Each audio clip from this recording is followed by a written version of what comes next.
Ça nous est tous déjà arrivé à un moment de notre vie de ne plus être capable de se souvenir d'un mot ou du nom d'une personne. Dans ces moments-là, on dit qu'on a le mot sur le bout de la langue. Par contre, cette difficulté a également un nom, on l'appelle la difficulté d'accès lexical. Ça se définit communément comme étant une incapacité ou une difficulté à retrouver un mot dans une situation donnée. Lorsque la situation persiste ou que les oublis deviennent de plus en plus fréquents, on se dirige davantage vers un trouble d'accès lexical.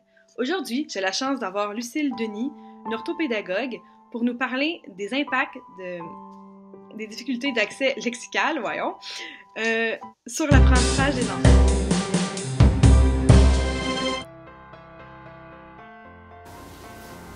Donc, Lucille, avant de rentrer dans le vif du sujet, est-ce que tu peux nous parler un petit peu de toi? Oui, donc je m'appelle Lucille, je suis née en France et j'ai décidé de migrer au Québec il y a 13 ans déjà de ça, pour faire une école en décor et costumes de théâtre. Et puis après, je me suis rendu compte en fait que j'étais attirée par l'éducation. J'ai travaillé dans un centre de tutorat et puis là j'ai rencontré une personne qui m'a éveillée au métier d'orthopédagogue et je trouve ça super intéressant. Alors j'ai entamé des études là-dedans. Donc, Lucille, on est ici aujourd'hui pour parler des difficultés d'accès lexical. Oui. Donc, je voulais te demander, c'est quoi les répercussions de ces types de difficultés dans les activités en classe?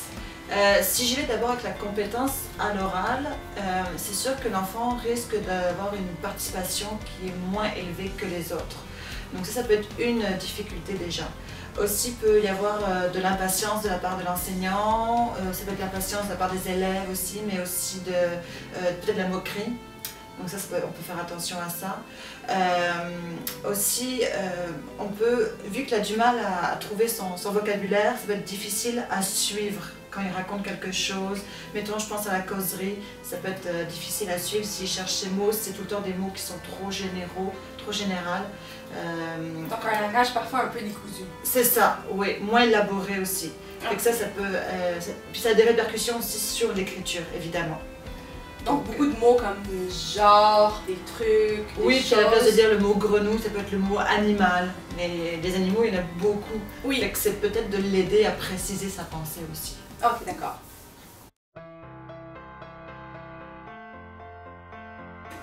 Donc on peut croire qu'avec de telles difficultés, ça va également se répercuter dans les résultats scolaires et les devoirs. Oui, au niveau des devoirs, il faut savoir déjà que les devoirs, c'est une source de conflit, de stress entre les parents et les enfants. Il y a eu des études là-dessus. Bon. C'est vrai. C'est sûr qu'au niveau des devoirs, il peut y avoir une difficulté dans ne serait-ce que comprendre la consigne. Peut-être des mots qu'il ne comprend pas. Ou si je pense aux résolutions de problèmes qui sont très difficiles en règle générale pour les enfants. Résolution de problème, c'est qu'on a un texte en français, il faut le traduire en langage mathématique et il faut le résoudre. Ça déjà, c'est une difficulté en soi.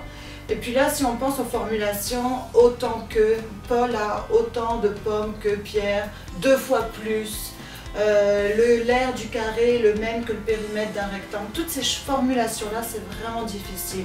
Fait qu'il faut prendre le temps de les expliquer, de s'assurer que l'enfant les comprenne. Et peut-être même les faire répéter dans ses mots à lui. Au niveau des résultats scolaires, tu parlais. Les résultats scolaires, c'est vraiment important, si je pense encore à la compétence de l'oral, de s'assurer que l'enseignant évalue selon les propres objectifs de l'enfant et pas en comparant. Sinon, ça peut être vraiment décourageant. Ça peut être décourageant, puis ça ne reflète pas le portrait de l'enfant, surtout si c'est diagnostiqué trouble d'accès lexical. Donc ça c'est vraiment, mais c'est de plus en plus à l'école, là, c'est vraiment mis en place. Puis de plus en plus maintenant, ce qui se fait à l'école, c'est des sacs de lecture. C'est-à-dire que c'est l'enseignante qui propose soit des jeux ou sinon des livres. Ils amènent ça à la maison et pendant une semaine, ils ont le même livre. Ça aide beaucoup. Puis les devoirs, on peut s'amuser avec ça, avec un livre.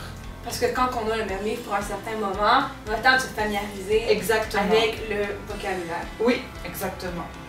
Et que ça, on va pouvoir parler du coup comment outiller le parent. Parfait. Donc justement, les parents, oui. Dans la période de devoir, est-ce qu'il y a des stratégies qu'ils peuvent faire pour aider leur enfant à ce niveau-là? Oui, c'est sûr. On peut déjà se renformer auprès de l'enseignant. qu'est-ce que vous préconisez pour les devoirs. Si on a des chances, mettons, de le donner le vendredi pour la semaine, déjà ça peut aider. Ça peut se préparer, si c'est pas la veille pour le lendemain. Des fois, il y a des enseignants qui font ça, mais il y a quand même beaucoup d'enseignants qui les donnent en avance. Fait que ça, c'est très accommodant. Mettons, si on reprend le livre, oui. On peut y aller avec des stratégies comme « Ah, la couverture du livre, qu'est-ce que tu vois? À quoi ça te fait penser? » Fait que là, on parle de prédiction, le titre, c'est quoi? Est-ce que ça t'évoque quelque chose que tu as déjà vu? Après ça, on peut lire avec l'enfant. C'est sûr que si lui, déjà l'enfant a une difficulté de lire, peut-être lire d'abord ou alterner la lecture. Le vocabulaire. Trop décourageant non plus. C'est ça. Des fois, si on voit une grosse page sans image, on sait qu'on a déjà une difficulté à la base, ça devient très très démotivant pour l'enfant et puis difficile pour l'estime aussi. Exactement. Et puis ça permet à l'enfant de voir comment un adulte lit. Comment on lit. Donc on lui sert de modèle. Exactement. On fait du modelage.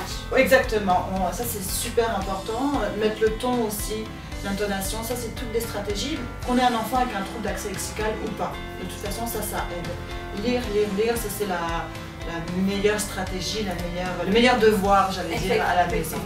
Donc, puis reprendre le même vocabulaire le lendemain. Ah, regarde ce livre-là. Ça peut être un autre livre sur le même thème. Exemple, des livres sur le Titanic. Il y en a quand même beaucoup. Des fictions, des documentaires. C'est ça. Des petits romans. Ouais. Des bandes dessinées, Des bandes dessinées. Même, pourquoi pas, ça, un documentaire, mais sur YouTube, des choses comme ça peut aider. Et puis, ça va permettre de créer des connexions dans son cerveau. Parce que les personnes qui ont un trouble d'accès lexical, c'est où je mets mon vocabulaire. Il se perd un peu, j'ai du mal à le classer dans ma mémoire. Fait que ça va l'aider à le mettre à la bonne place, puis créer d'autres connexions avec d'autres vocabulaires. C'est pas miraculeux, c'est un trouble, mais ça aide. Exactement. Ces stratégies-là, évidemment, c'est des stratégies qui peuvent prendre un petit peu de temps à mettre en place avant qu'on voit des progrès. Comme dans n'importe quelle stratégie, en fait, on peut pas dire qu'on l'applique du jour au lendemain. Pouf! C'est pour ça qu'il faut vraiment modéliser, il faut vraiment montrer le modèle. Après ça, on accompagne le jeune, puis à un moment donné, on voit qu'il est à l'aise, hop, on le laisse faire de façon autonome. Mais accompagner l'enfant et qu'il prenne le pli. Comme aller à la salle de sport, pareil. Bon, ça ne tente pas, mais après on dit que le cerveau, c'est un muscle, il faut donc entraîner entraîner les muscles. C'est ça. Donc Lucille, on a parlé des stratégies à utiliser pour aider notre enfant. Maintenant, j'aimerais qu'on parle un petit peu des choses à ne pas faire. Est-ce qu'il y a des choses que comme parents ou comme enseignants ou même comme peut-être éducateurs, on doit essayer d'éviter avec des enfants qui ont ce genre de difficultés? Oui, alors c'est sûr que d'être impatient, ah ouais, dépêche-toi, c'est quoi le mot que tu veux dire, ça aide pas. Faut être patient. C'est pas toujours facile, c'est sûr. Éviter de finir les phrases de l'enfant. Tu sais maman, oui, le bateau là. Bon, ça c'est...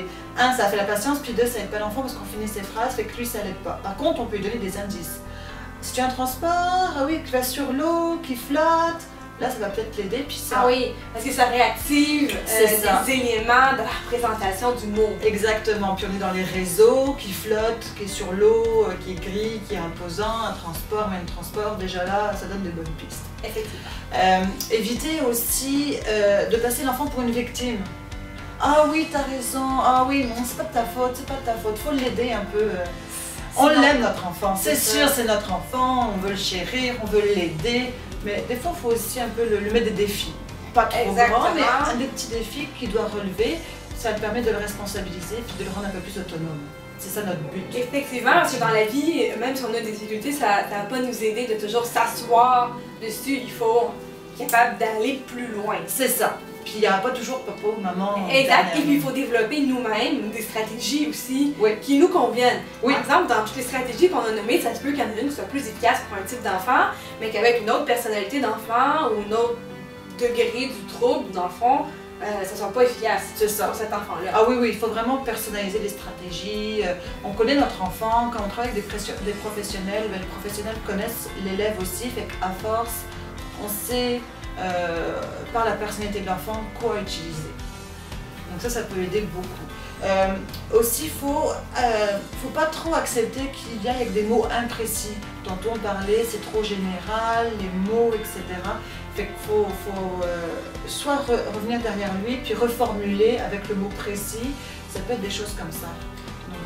J'imagine qu'il faut aussi éviter de trop le reprendre, parce que je sais qu'en stimulation du langage, quand on reprend toujours un enfant, premièrement, c'est pas valorisant, ouais. En plus c'est très fâchant.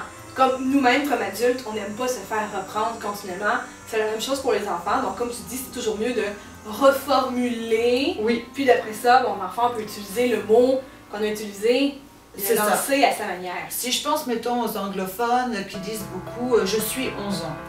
Ah oui, tu as 11 ans, oh, wow, bravo. Je t'ai pas repris, j'ai reformulé, mine de rien. Je t'ai pas senti menacée parce que j'ai repris ta phrase et je t'ai corrigé. Mais je l'ai redit quand même de la bonne façon. Exactement. Alors là, moi, normalement, je dis « Ah oui, j'ai 11 ans ». C'est ça. Bravo. Merci. C'est ça. Voilà. Super. Maintenant, Lucille, bon, toi, tu as travaillé avec différents élèves, autant en orthopédagogie qu'en adaptation scolaire. Est-ce que tu peux nous dire, en fait, ce serait quoi le rôle d'un orthopédagogue dans ces moments-là? L'orthopédagogue intervient principalement dans les écoles. Il existe des orthopédagogues qui sont au privé, en pratique privée, mais il y en a aussi dans les écoles.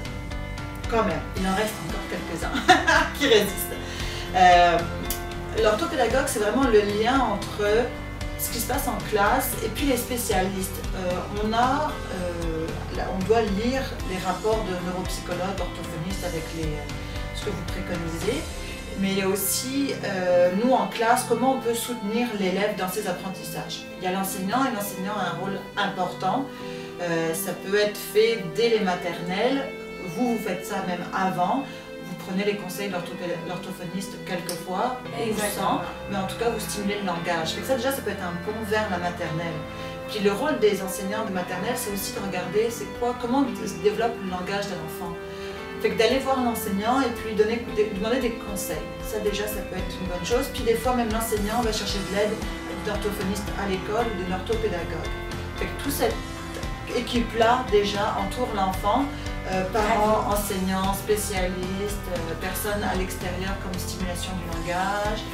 C'est déjà une bonne équipe et c'est des facteurs qui peuvent aider, qui protègent l'enfant. Exactement. Donc l'équipe, en fait, c'est ce qui va mener au succès d'une stratégie. Oui. Plus l'enfant est outillé, meilleur il a des chances de passer outre sa difficulté, oui. Évidemment. Oui. Donc, comme parent, si on soupçonne que notre enfant a un trouble d'accès lexical ou tout simplement une difficulté dans le fait lexical, oui. Sans que ça soit diagnostiqué comme un trouble, qu'est-ce qu'on doit faire? Qu'est-ce que tu proposes? Dès qu'il y a un doute, peut-être aller voir un spécialiste. C'est sûr que les spécialistes au privé peuvent coûter cher et puis dans les institutions publiques, il y a une liste d'attente. Néanmoins, vous êtes quand même une belle alternative aux orthophonistes. S'il y a un moindre doute, déjà vous êtes moins cher qu'une orthophoniste et puis vous pouvez déjà émettre des choses en place, mettre des choses en place pour l'aider et l'appliquer à la maison. Après, quand l'enfant est à l'école, et bien là, il y a moyen aussi par l'équipe interdisciplinaire de travailler avec l'enfant. Puis je rajouterais même en classe, l'orthopédagogue peut dire à un moment donné, ça m'est arrivé dans une causerie le matin, lundi matin, raconte la fin de semaine. Les enfants d'abord écrivent 3 phrases dans leur journal, puis après on dit à l'oral. Donc l'enfant raconte sa causerie, et puis après ça les autres enfants doivent poser des questions. Je peux dire, ok Jordan, dis ta question à Paul.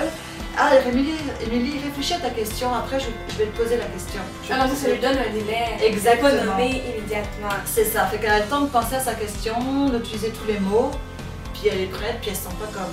Puis les enfants, ils ont rien vu là, parce que je le fais, Émilie, ça peut être aussi quelqu'un d'autre, Stéphanie, ça peut être Nathalie. Exactement. Fait que ça permet aux enfants de participer. Parce qu'on sait que les enfants avec les troubles d'accès lexical, des fois, ne participent pas parce qu'ils se sentent frustrés, mais aiment participer. Tout à fait. Donc ça donne la chance à tout le monde. C'est des petites choses comme ça en classe qu'on peut faire aussi. Donc finalement, ce qui est le plus important, c'est d'entourer notre enfant de professionnels, oui. D'aller chercher les outils pour l'enfant, de favoriser son estime, oui. Évidemment. Lire. Lire est très important. Et puis, de nous-mêmes, en fait, investiguer si on a un doute que notre enfant a un problème, on est mieux de ne pas attendre et de tout de suite essayer de se renseigner, soit auprès du professeur. Les professeurs passent tellement de temps avec les enfants et les envoient tellement qu'ils ont une très bonne idée de ce que va être quoi le développement global d'un enfant et si l'enfant a ou non une difficulté importante. Oui, c'est ça. Puis c'est pas d'être alarmiste, de crier tout de suite « Oh mon Dieu, mon enfant a un trouble », mais c'est de mettre les choses en place. S'il y a un petit doute dès le plus jeune âge, trouver les moyens. Puis il y a des ressources possibles, donc y aller et puis ne pas hésiter. Puis s'il n'y a rien, tant mieux. S'il y a une petite chose à travailler, on peut le travailler et puis à voir. Exactement. Ouais. Donc je te remercie Lucille d'avoir répondu à toutes nos questions. Ça nous a fait très plaisir de te recevoir aujourd'hui. Oui. Merci à toi de m'avoir reçu dans ton beau local.